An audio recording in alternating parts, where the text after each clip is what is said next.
500 में से 495 नंबर हासिल करके उत्तर बंगाल के नाम को रोशन कर दिखाया है, साथ में बंगाल और देश के नाम को उज्जवल किया है। अबू समा पैसे में एक टोटो चालक का बेटा है, खुद भी टोटो चलाकर अपना हाथ खर्च निकालता था। अबू समा के पास ना ही ट्यूशन पढ़ने का पैसा था, ना ही नोटबुक खरीदने का। फ्री में सरकार की तरफ से जो फ्री टेक्स्ट बुक दिए जाते थे, उन्हीं किताबों को पढ़कर उन्होंने आज के मौजूदा समय में जो आश्चर्यजनक कार्य करके दिखाया है, जो हम सबको विचलित कर देने वाली है। पश्चिम बंगाल के उत्तर दिनाजपुर जिला आर्थिक और एजुकेशन के मामले में सबसे पिछड़ा और सबसे कमजोर इलाका है। वहां पर एक टोटो चालक का बेटा स्टेट चैंपियन करते हैं। अबू समा के पिता खेती बाड़ी का काम कर तो रहा था, लेकिन उनका अपना जमीन नहीं था जिसमें वो खेती बाड़ी कर सके। अपना जमीन भी नहीं था, दूसरों के जमीन आधी हिस्सा में बंटवारे में लेकर खेती बाड़ी का काम करता था।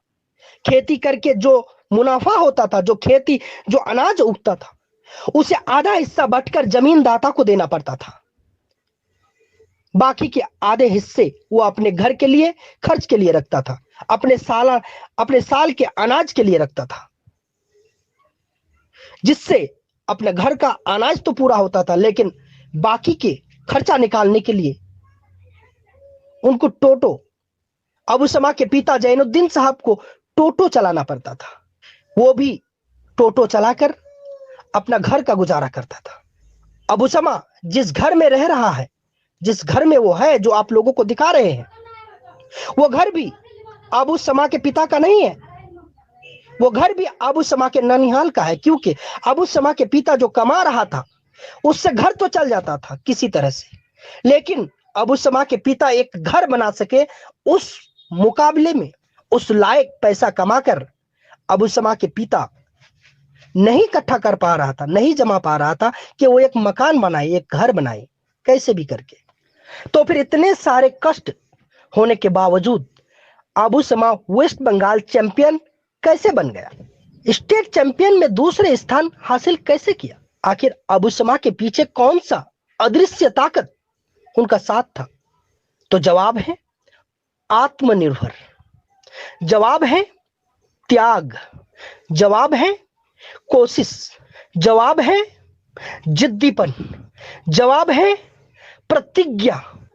अबू समा के घर के दीवार में जो पोस्टर चिपकाया हुआ है, अबू समा के घर के दीवार सिर्फ एक घर के दीवार नहीं है। अगर आप ध्यान करोगे तो पता चलेगा, ऐसा लग रहा है कि यह दीवार नहीं बल्कि एक मोटिवेशनल लाइब्रेरी है, जिसमें लिखा हुआ है कहीं पर टॉपर, तो कहीं पर लिखा हुआ है डोंट वेस्ट योर टाइम, कहीं पर लिखा हुआ है I don't like fake love, तो कहीं पर लिखा हुआ है यू कैन डू इट, मैं यह कर सकता हूं, मैं यह कर दिखाऊंगा। और भी लिखा है Allah is watching me, Allah is watching me, खुदा मुझे हमेशा देखते हैं। पिता गरीब था, फिर भी प्रेस वार्ता के दौरान जब मीडिया उनसे सवाल करते हैं कि तुम्हारी कामयाबी के पीछे हाथ किसका है, तो वो सबसे पहले अपना पिता का नाम लेता है, जबकि उनके पिता एक गरीब है, जबकि उनके पिता एक दिन कमाकर मजदूर है, फिर भी वो अपने पिता का ही नाम लेते हैं। क्यों?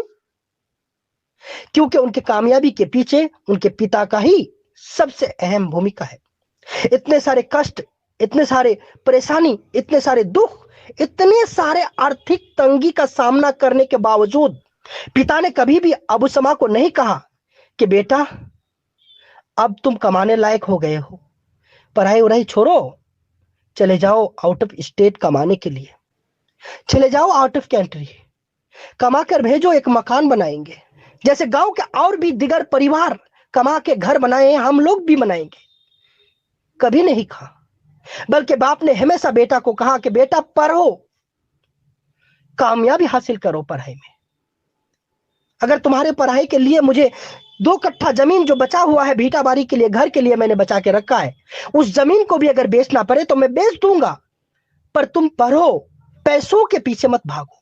जिंदगी रहेंगे तो बहुत कमाएंगे, लेकिन पढ़ना है, कामयाबी करना है बेटा, मेरा एक सपना है, मेरा ये सपना पूरा करो। और बेटे ने उस सपना को पूरा करके दिखाया। जैनुद्दीन साहब के सपना को पूरा करके दिखाया है। जब अबू समा से हम लोगों ने पूछा, मीडिया ने पूछा कि तुम्हारा ख्वाहिश क्या है, तो उन्होंने सिर्फ एक ही सरकार से अपील किया कि अगर सरकार मुझे मदद करते हैं तो मैं एक आईपीएस ऑफिसर बनना चाहता हूं, पढ़ लिख कर एक आईपीएस ऑफिसर बनकर देश के आम जनता को सेवा देना चाहता हूं। हमारी न्यूज एनएसएफ टीम ऐसे प्रतिभाशाली युवक को, अबू समा जैसे नौजवान को दिल से सल्यूट करते हैं और अबू समा के पिता जैसे जैनुद्दीन साहब जैसे लोगों को दिल से सल्यूट करते हैं। देश के हर नागरिक को इसी दिशा पर चलना चाहिए, तभी हमारे देश आगे बढ़ेंगे, तभी हमारे राज्य आगे बढ़ेंगे, तभी हमारे क्षेत्र आगे बढ़ेंगे। खुदा हाफिज, अस्सलाम वालेकुम। आज मैंने जो स्पीच आप लोगों के बीच में रखा है, यह सिर्फ एक न्यूज या खबर के रूप में मत देखना, इसे एक मोटिवेशनल स्पीच के रूप में और एक वास्तविक सच्चाई के रूप में देखना और सोचना कि मैंने जो कहा है, मेरे कहे गए एक एक बात सत्य है कि नहीं। जय हिंद, जय भारत, जय संविधान।